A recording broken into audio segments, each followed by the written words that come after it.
Welcome back. In our last section, we started talking about the order of transactions and what a transaction was. Are you a buyer, are you a seller? You remember all this. And we said a basic short position. A basic position. Remember, cash flow is how you position yourself, right? If you position yourself the right way, cash is going to flow towards you. So basic short position. And we said there's many ways to do it, but the first way we're going to talk about is step one is to borrow. Okay. Step two is to sell. Okay. Step three is to buy the item. That says boy, we want buy. And step four is to return what you borrowed. Okay. And if you people have a return. See how I don't spell? See, now I got to do that whole thing over. See, we're gonna do it over too. As a person who doesn't write and spell and doesn't have a talent for that, sometimes I let it go. But this is so important. It's important to get these words as close as I can. So borrow, sell, buy, return. We're gonna take a picture of that because that baby is way valuable to us, right? We're going to take a picture of that, and we're going to go ahead and move some of this over here, right? And maybe we'll use it again, maybe we won't. And we're going to bring our little formula over here like this, and just keep it right there. And we're going to put a balance sheet and an income statement up here so we can have our little opposite thinking right here, just looking at it. And then we're going to do example after example after example after example, which would be 4 examples. And what I found is we could use anything here. We really could. We could use anything we want here. Let's also bring a little chart. Maybe we can make that a little bigger. We'll keep our little list right here. Maybe we'll make that a little smaller so we know what to do. And let's just take a whole bunch of objects, because really this should work with anything. And I think what will really help is sometimes we'll short money, and sometimes we'll short a stock, and sometimes we'll short other stuff. And we'll really learn to kind of change our mind to get away from money and look at stuff instead of money, maybe. For example, I very much liked our analogy of bacon and eggs with with the chicken farmer and the rancher here. There was no money involved. Now we'll certainly use money here, but keep in mind, what is a buy and what is a sell, right? Buying is what's coming towards you, and selling what's moving away from you. That's it. And the more you work on that idea that you're always a buyer and a seller simultaneously, you're always a buyer and a seller, that's when you become a proficient trader and someone who works in exchange. No, they don't call it the New York Stock Buying and Selling Association. They call it the New York Stock Exchange. They don't call it the Chicago Board of Buying and Selling. They call it the Chicago Board of Trade. And transactions are how people get rich. One might say that part of financial education is the study of transactions that will make you rich. It's simply sequences and how much, and making transactions. Having money work for you is about buying and selling stuff, right? You're always a buyer and always a seller all the time. It's just we tend to not focus on the currency. We tend to focus on the other items. So let's do something that's a little different right here that might be fun. Let's just take an object and let's do a fundamental analysis on an object, not a stock, not a currency, not real estate, just an object. And it's something that everyone has in their possession almost. Let's take a cell phone, and this is the one I use most of all. Is I use the analogy of the cell phone, and this should be a lot of fun. Okay, this should be a lot of fun. Is we're going to do a fundamental analysis now. When we did fundamentals, we came up with this notion. This is policy and demographics equals the future. So when we look at, let's say, Apple and their little smartphone here, or whatever, Galaxy or Samsung or whoever, what's the demographic? Who buys these? Well, darn near everybody, young, old. It used to be the young people in technology. Now old people have cell phones too. So the demographic is everyone, worldwide, awesome demographic, and they buy phones. So we can safely assume with a high degree of confidence, I think, that people are going to buy smartphones in the future. Now, there's some obsolescence risk here.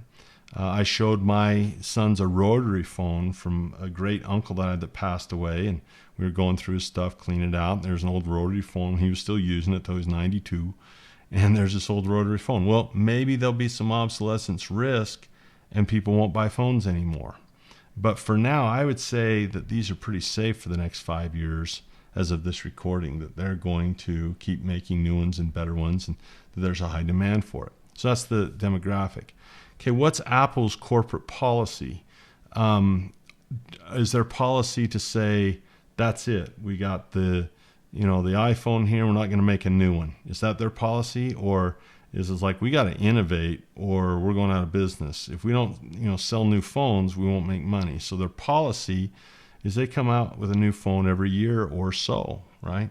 So we want to know the future. So what degree of confidence? So let's put the phone back. Stay put, flying phone. What degree of confidence level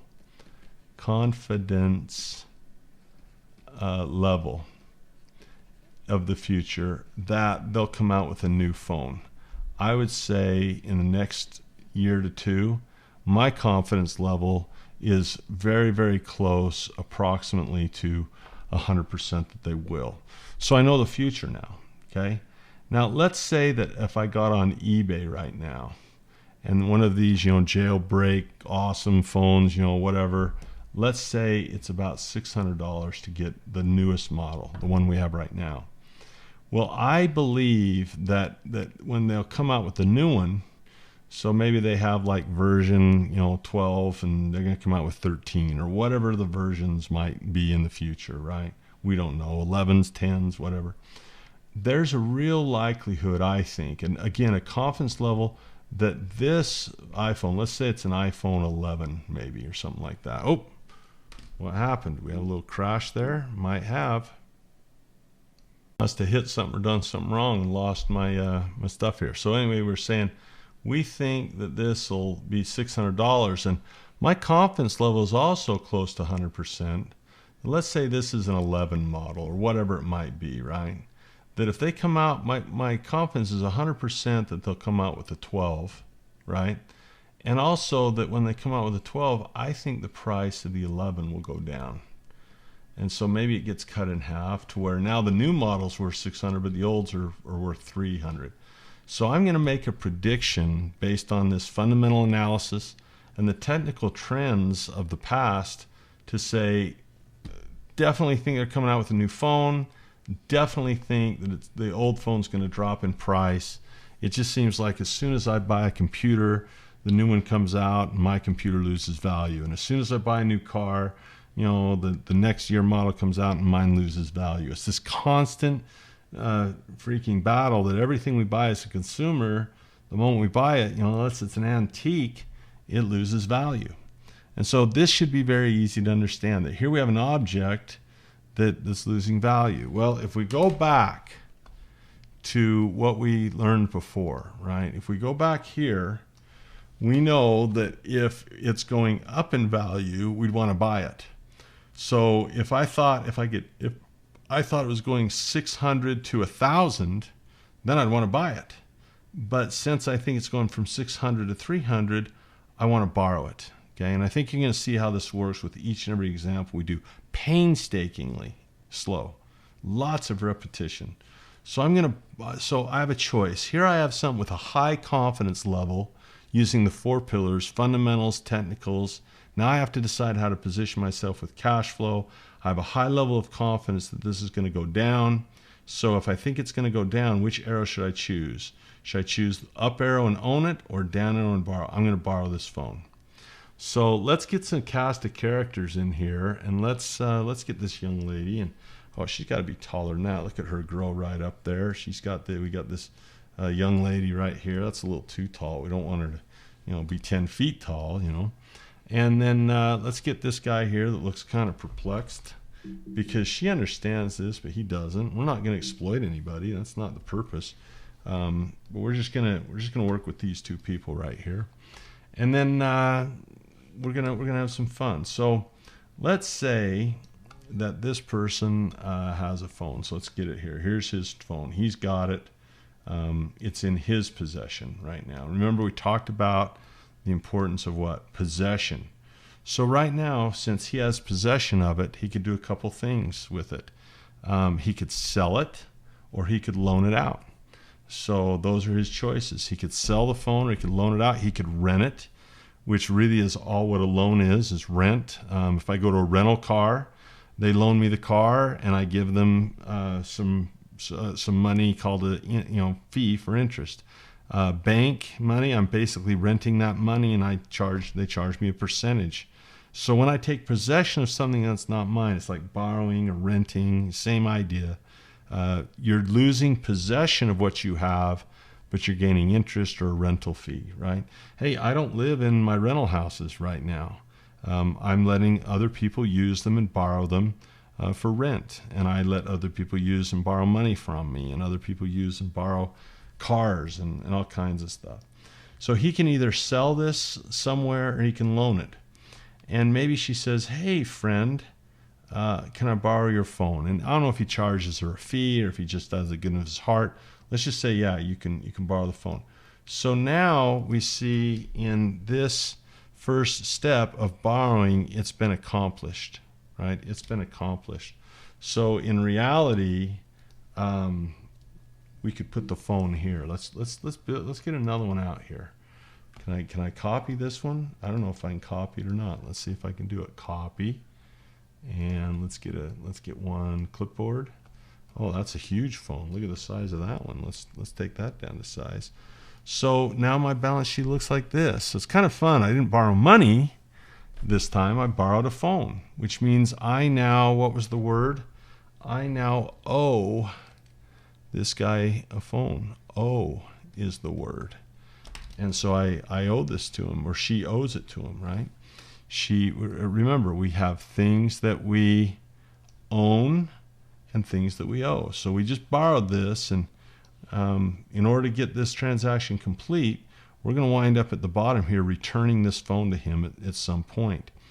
But between the time that we borrow it and between the time that we return it, there's a real big chance that maybe the iPhone 12 or 13 or whatever one that you want to use comes out, and that when we give it back to him, it's not going to be worth as much as it initially was when we give it back. That's absolutely true.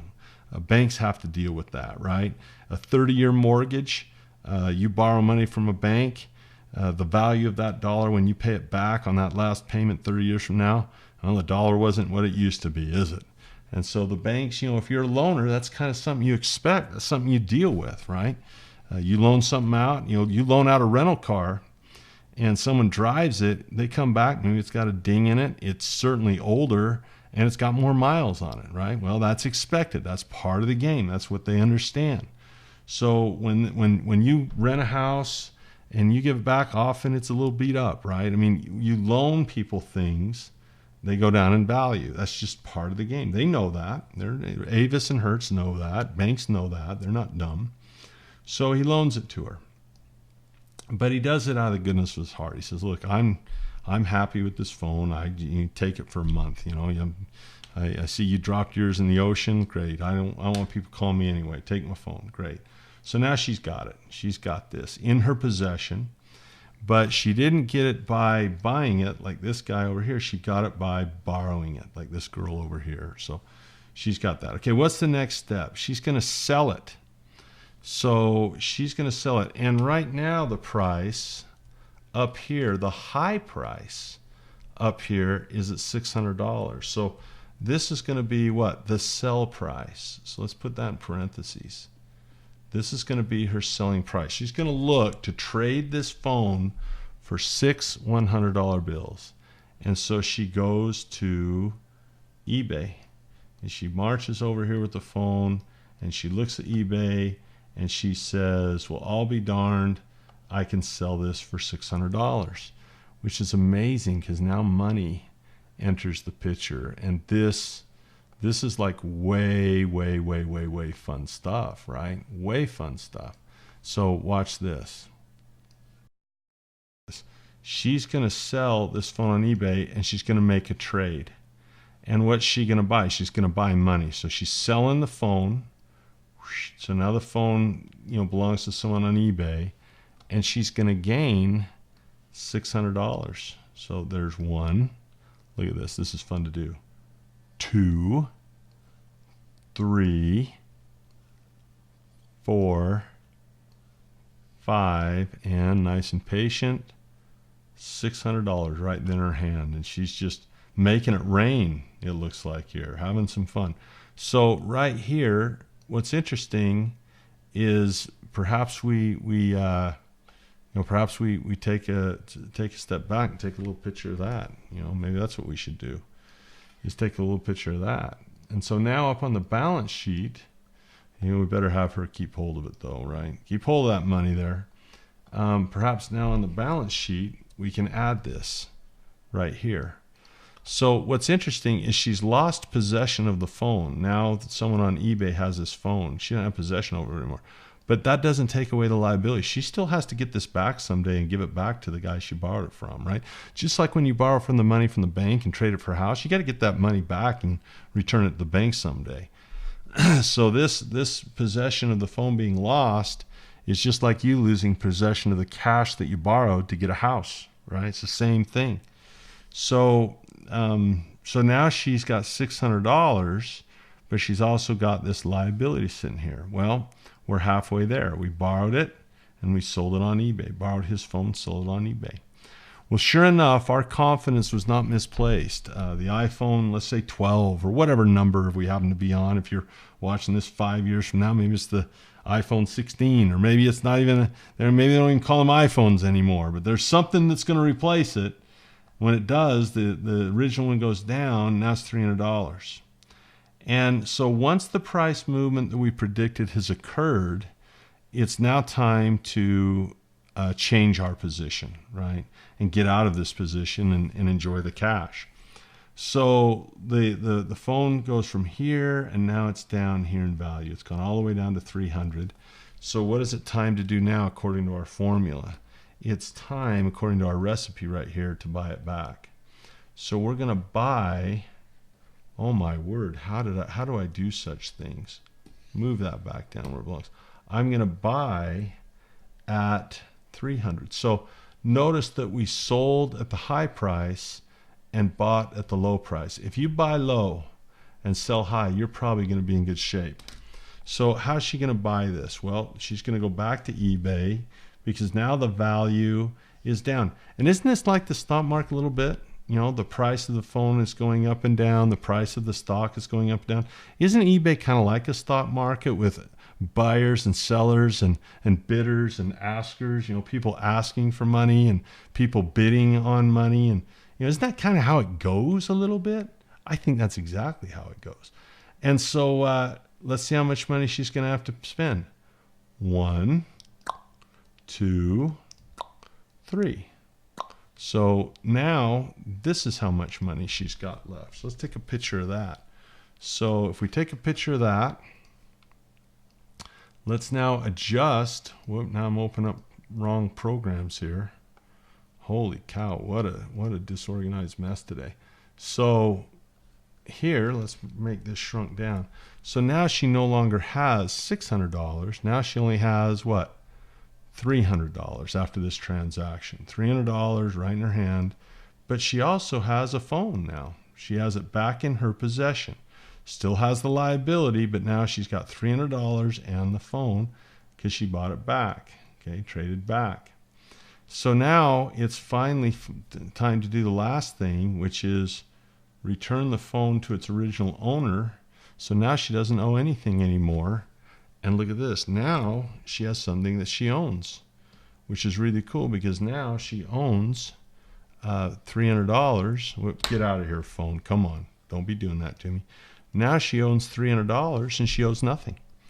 And that's a nice place to land. So my challenge to you is to do this. Have some fun. Get 3 people and facilitate this. Get 6 pieces of paper and turn them into $100 bills, right? Get a little chart with the price of the phone moving, and have one person be the phone guy, one person be the investor, and one person be the eBay guy. And so you have 3 people, and teach 3 people how this works, and just keep moving the money around, recording it on the asset column, and practice and get better at it. This is the 3rd time I'm going to say this. I said as we went through this, you'd feel your financial education growing. Is it? Do you feel there's something here? Do you feel that this is an order of transactions that is significant, and might this change and provide new opportunity for you? Think about this for a moment, how exciting this might be. The ability to make money when things go down with high confidence. Now think about the economy as it stands today. Maybe we've just had a crash, or maybe we're about to. But if you look at the financial statement of the United States and the central banks and all that, there's a lot of data that points to we could run into some trouble. And there's data that points to we could go up too. But if you know how to do both, at least now you can position yourself in this all-important cash flow pillar to profit by doing the same thing. You're not ripping anyone off. Look, you're buying low and you're selling high. That's all you're doing. You're buying low and selling high. The only difference is, since it's going down, you're going to sell first and you're going to buy second. Well, how in the world do you sell something that you don't have possession of? Well, get possession of it. Can I borrow the phone? Can I borrow the phone? It is this idea right here that we come back to that is paramount. If it's going up, we want to own it. That's a long position. If it's going down, we want to borrow it. That is the basics of a short position, is when you start off by borrowing something. And then, of course, we're going to turn what we bought in. But look at the order of this. Remember how we talked about the order of the transaction? Remember when we talked about that a little bit? The order, let me see if I can get this up here. Where'd my order go? Did I get rid of that? There it is, right there. Remember how we talked, whoop, that's not it. The order right here, the order of the transaction is very important, isn't it? Where here we were selling first and buying second. That's what we're doing here. We're selling before we buy, isn't that right? We're selling before we buy. The selling happens first, the buying happens second.